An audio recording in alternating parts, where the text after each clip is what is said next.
संपूर्णमा नमस्कार।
2071-72 सालतिर मैले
सतीश यार ठिक छ यार तिमी त नचिन्ने भएको त विदेश गएर आएको विदेश गएर आयो नेपालमै छौ विदेश गएर आएको पनि भयो 5 वर्ष अस्ति त्यो फोटो स्टुडियो खोलेको होइन त्यो बेचेर अर्को खोल्यो त पनि बेचे त्यसपछि आएन नि विदेश अहिले त स्टुडियोमै हो स्टुडियो छोड्यो स्कुलमा अहिले पढाइरहेको मैले गरिरहेको भिडियो चलाएको मोन्टेसरी के रे मोन्टेसरी पढाइरहेको चलाएको ठिक छ यार धेरै पछि भेट्यो नि यार हामी त झर्न जानु भनेको 2 वर्षमा झर्नाको मारा गोली झर्नामा के हो र म त यहाँ आएको कति 8-9 वर्ष भइसक्यो यहाँ आएको त्यत्रो पछि आएको तिमी भेट भयो ल मेरो साथी यार कहाँबाट भेट भयो ल हाम्रो भाइ नुहाउँदैछन् ल उठ त नाङ्गै छन् नाङ्गै ल भाइ यहाँ दाइहरूले पुरा रमाइलो गरिरहेको छन् मासुहरू पकाएर खाइरहेको छन् ल दाइहरू हेलो हेलो गरिदिनु हेलो गरिदिनु भने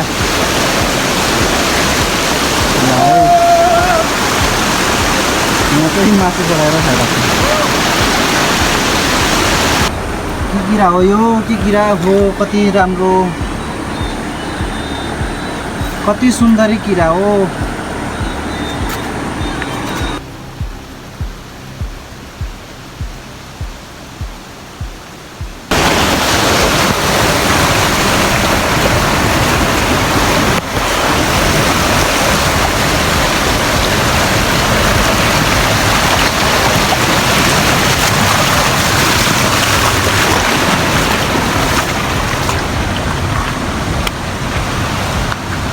कसरी चढ्यो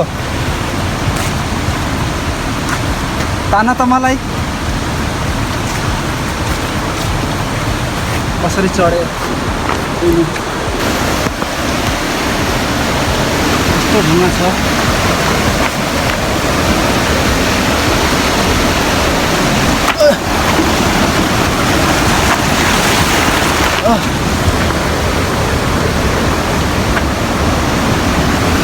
झर्ना आउने मेसेज छैन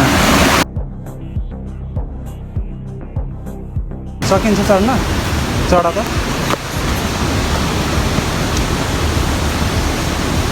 कसरी चढ्दो रहेछ हेरौँ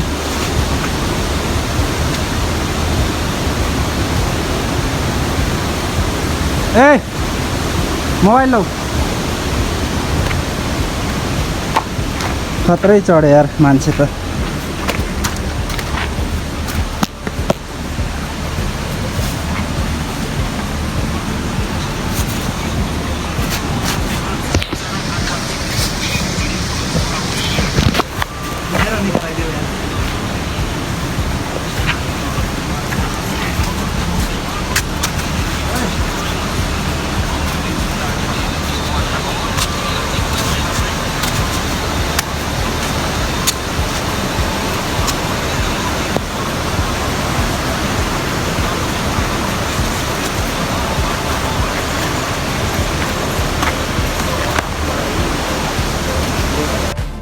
हामी यो कसरी चढ्यौँ है हामी झर्ना आइपुग्यौँ हाम्रो अन्तिम यही ढुङ्गा थियो जुन चढ्नु पर्ने थियो त्यो चढिसक्यौँ हामी हेर्दैछौँ यति विशाल ढुङ्गाहरू छन् यहाँ यति विशाल ढुङ्गा हामी आफ्नो गन्तव्य स्थानमा पुगिसकेका छौँ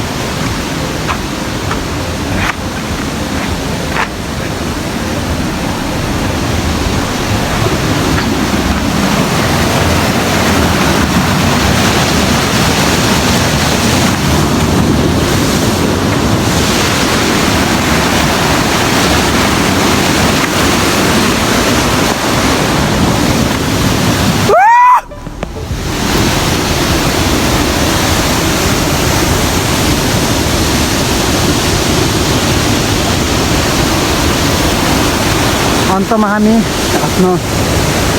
गन्तव्य ठाउँमा आइपुग्यौँ जुन हामीले धेरै सङ्घर्ष गरेका थियौँ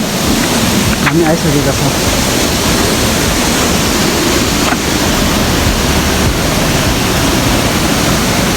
आखिर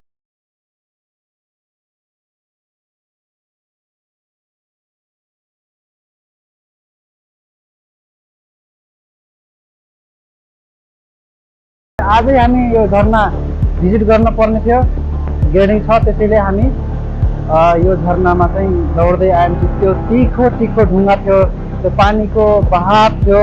हामी अन्त बाटो थिएन हामी खोलै खोला सुरुदेखि खोलै खोला हामी भएर आयौँ र यो झरनामा मेरो धेरैभन्दा धेरै यादहरू जोडिएको छ म यहाँ 2071 र 72 सालमा आफ्नो चेलाहरूलाई यो जङ्गल ट्रेनिङ र हाम्रो स्विमिङ माइन्ड फ्रेसको लागि म यहाँ लिएर आउने गर्थेँ त्यो आज फेरि ताजा भयो म धेरै वर्षपछि यो झरना नजिक फेरि म आएको छु आज समय नभए तापनि म समय निकालेर यति पुरै पसिनाले खल्ल भएर पनि म यहाँसम्म आएँ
यहाँ हाम्रो चाहिँ अब के पहिला के भन्थ्यो भने यो यस्तो साँझको टाइममा राति हुने बेलामा चाहिँ यो यस्तो ठाउँमा चाहिँ भूत हुन्छ अरे भन्थ्यो कि मम्मीहरूले। अब हाम्रो चाहिँ मम्मीहरूको भाषामा के भन्थ्यो भने बुढुवा भन्छ कि। बुढुवा भनेको के अरे बच्चाहरू मरेर त्यही जुन ठाउँमा मरेको हुन्छ नि हो त्यो पानीमा पानीमा डुबेर मरेकोलाई बुढुवा भूत भन्छ क्या। यस्तोमा चाहिँ त्यस्तो हुन्छ अरे अनि त्यस्तो साँझमा नआउनुहुन्न अरे खुट्टा तानेर मार्छ अरे भनेर चाहिँ मम्मीहरूले जमानामा चाहिँ भन्नुहुन्थ्यो। आज त्यसैको सम्झना आयो। अब हामी छिटोभन्दा छिटो लाग्नेछौँ। अब राति हुनलाई केही हामी सायद हामी बाटोमै हुँदा सायद राति हुनसक्छ। त्यही भएर अब यो भिडियो म बन्द गर्दछु र सरासर घरतिर जानेछौँ। हवस् त, धन्यवाद।